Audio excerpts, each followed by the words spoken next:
आसान है, आसान है।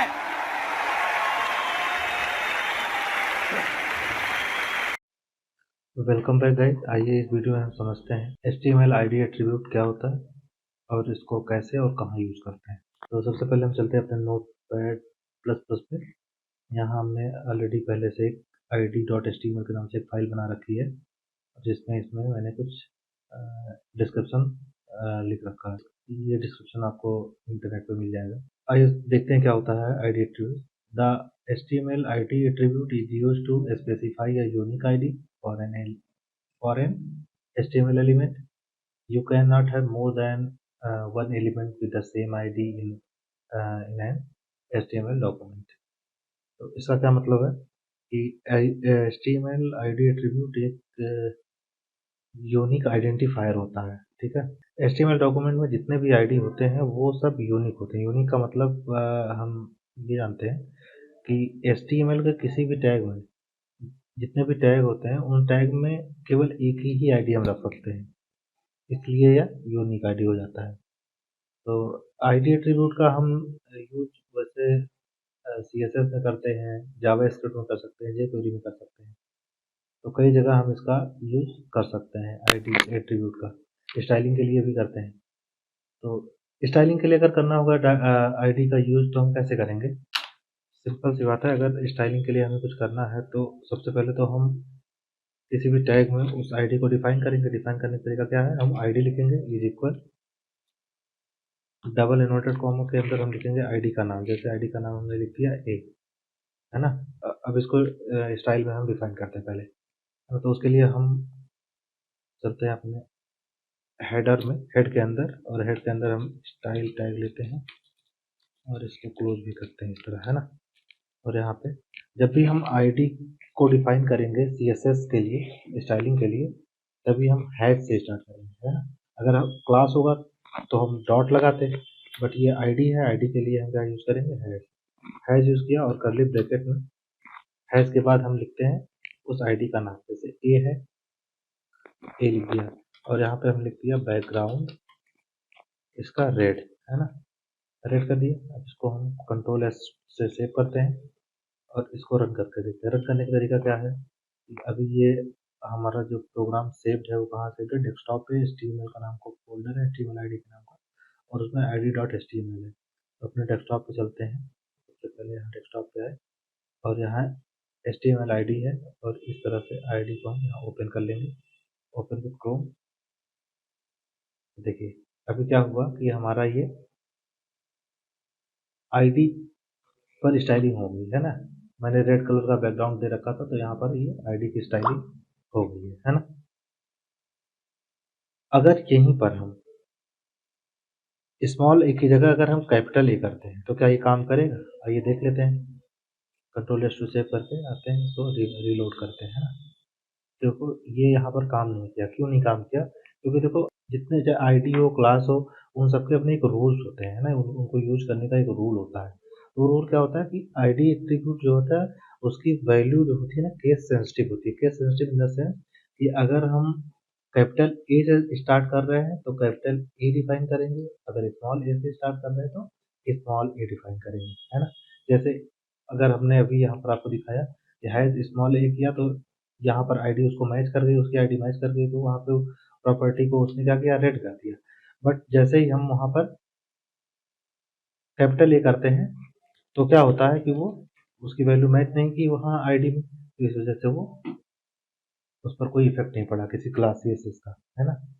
जो आईडी एट्रीब्यूट की शुरुआत जो होती है ना वो हमेशा क्या होता है? अल्फाबेट से होता है। अल्फाबेट मतलब ABCDEFGH इन सब लेटर्स से, है ना। जितने भी अल्फाबेट्स हैं उन सबसे इसकी शुरुआत होती है।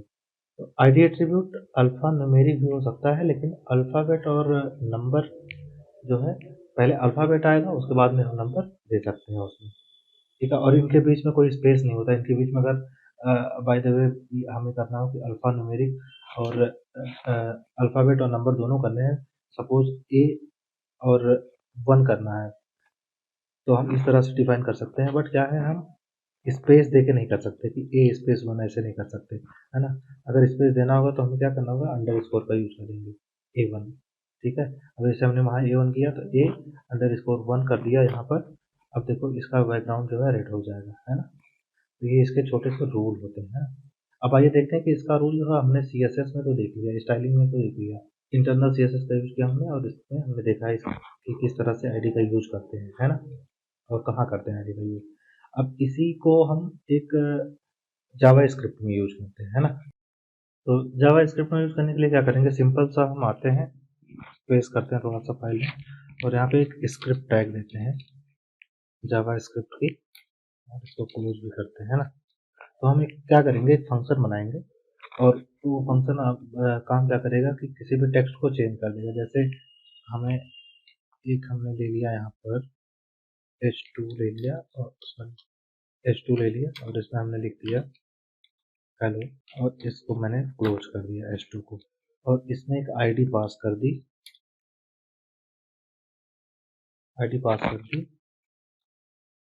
सॉरी क्लास मैंने लगा दी। इसमें मुझे आईडी रखना है, आईडी इज इक्वल, आईडी का नाम कोई भी हो सकता है, ठीक है। हम यहाँ पे जो रखते हैं वो रखते हैं माई टेक्स्ट कर देते हैं, MyText, माई टेक्स्ट। अब हम आते हैं अपने स्क्रिप्ट टैग में, और यहाँ पर एक फंक्शन बनाते हैं, है ना।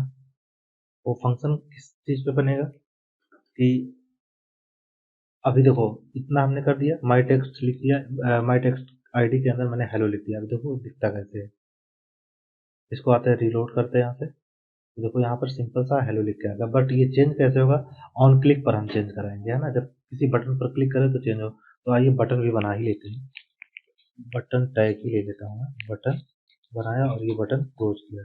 अब बटन के अंदर हम क्या करेंगे, एक आईडी और पास, ऑन क्लिक पर एक फंक्शन लगाएंगे, है ना।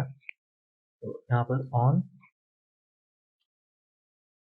ऑन क्लिक इज इक्वल, क्या करेंगे, इसका नाम लिख देंगे चेंज टेक्स्ट। इस तरह से हम लिख देते हैं, बटन का नाम जो है चेंज टेक्स्ट। तो ये इसको फंक्शन बनाना है, तो यहाँ पर इस तरह से डबल ये ब्रैकेट हम वहाँ पर ओपन करते हैं, क्लोज करते हैं, और इस बटन के बीच का नाम दे देते हैं चेंज टेक्स्ट। अब देखो इसको रट करते हैं, तो ये आ गया हमारा चेंज टेक्स्ट। अब इस पर हम क्लिक करेंगे तो अभी कुछ नहीं, क्योंकि अभी हमने इसकी फंक्शनलिटी तो लिखी ही नहीं है ना जावास्क्रिप्ट की। तो हमें इस आईडी पर ही सारा काम करना है ना। तो उसके लिए आते हैं, सबसे पहले लेते हैं फंक्शन बनाते हैं, फंक्शन। और फंक्शन वो किस नाम से बनेगा, फंक्शन वो इस नाम से बनेगा जो मैंने ऑन क्लिक पे ये बनाया हुआ, ऑन चेंज टेक्स्ट, है ना। तो एज इट इज वो कॉपी कर लेते हैं और यहाँ पर पेस्ट कर देते हैं, फंक्शन का नाम पेस्ट कर देते हैं, करली ब्रैकेट ओपन करते हैं, यहाँ का इसको क्लोज कर देते हैं। अब इसमें हम इस आईडी को गेट करेंगे, ये जो हमारी आईडी है। तो गेट करने का तरीका क्या है, इसमें जावास्क्रिप्ट में डॉक्यूमेंट डॉट, डॉक्यूमेंट की स्पेलिंग सही है DOCUMENT, document dot gate element by ID, ठीक है, एलिमेंट बाई आईडी। तो आईडी का नाम क्या है, आईडी का नाम है ये माई टेक्स्ट। तो यहाँ से लेकर इसको भी कॉपी कर लेते हैं, यहाँ पर पेस्ट कर देते हैं। अब ये हमारा हो गया। इसको प्रिंट कहाँ करवाना है, उसी इनर HTML में ही प्रिंट करवाना है। तो यहीं पे लिख देते हैं डॉट, है ना, इनर HTML, इस तरह से। अब इज इक्वल क्या प्रिंट करवाना है, हमें जो प्रिंट करवाना है वो ये लिख देते हैं welcome to the HTML tutorial, ठीक है। आप कुछ भी लिख सकते हैं, मैंने इतना लिख दिया। तो चलिए इसको हम एक बार रन करके देख लेते हैं। यहाँ आते हैं और यहाँ हमने रीलोड किया, रीलोड करके हम चेंज बटन पर क्लिक करेंगे। देखो अभी ये हमारा काम नहीं कर रहा है ना, चेंज बटन काम नहीं कर रहा है। तो इसका मतलब क्या है, कुछ ना कुछ एरर होगा। तो एरर कैसे देखते हैं, इसमें HTML में अगर जावास्क्रिप्ट हम यूज कर रहे हैं तो उसके लिए हम इंस्पेक्ट कर लेंगे, राइट क्लिक करेंगे इंस्पेक्ट, और इंस्पेक्ट हम कंसोल पे आ जाएंगे। कंसोल पे हम देखेंगे कि ये हमारा कुछ एरर आ रहा है, सिंटेक्स एरर आ रहा है, missing this after argument list, और ये लाइन नंबर भी बता दे रहा है 1 2 3। चलिए सीधे अपने कोड को देख लेते हैं। सबसे पहले अपने फंक्शन को देखते हैं कि सही है कि नहीं, नाम तो मैच कर रहा है ये। तो document dot gate element by ID, my text. हाँ देखो, अब इसमें क्या है कि ये डबल इनवर्ट कॉमा दो बार हो गया, इसको एक ही बार करेंगे, है ना। अब जैसे हमने एक बार किया, इसका कलर देखो चेंज हो गया, है ना, ऑटोमेटिक। तो एरर वहीं पर था। अब इसको हम आते हैं अपने ब्राउज़र पे, कंट्रोल आर करते हैं या रिलोड करते हैं और फिर इस पर क्लिक करके देखते हैं। अभी भी देखो ये कुछ ना कुछ इसमें एरर आ रहा है। फिर से जाएंगे अपने इंस्पेक्ट पे और यहाँ पर कंसोल में जाकर देखेंगे, अभी तो कुछ एरर नहीं आ रहा है। तो प्रॉब्लम आइए देखते हैं क्या एरर हो सकता है उसमें, है ना। तो आते हैं अपने इस पे और फिर से इसको देते हैं document dot gate element by I D my text dot inner अरे सॉरी HTML पूरा कैपिटल में होना चाहिए ना। हमने तो स्मॉल में दे रखा, एल को स्मॉल कर दिया था, इस वजह से नहीं है। थोड़ा सा इसमें स्पेस भी दे देते हैं, स्पेस दे देते हैं।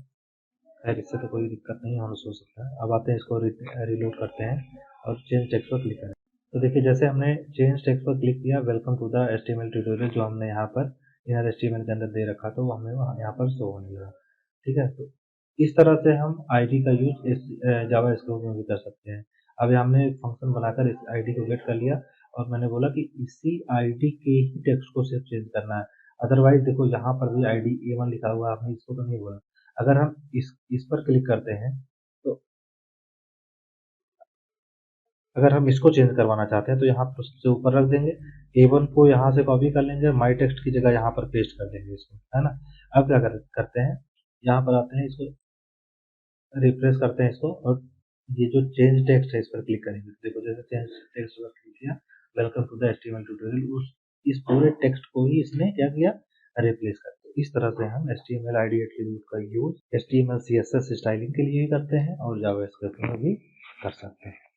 आई होप कि आपको ID एट्रीब्यूट समझ में आ गया होगा कि ये क्या होता है, कैसे और कहाँ इसका यूज करते हैं।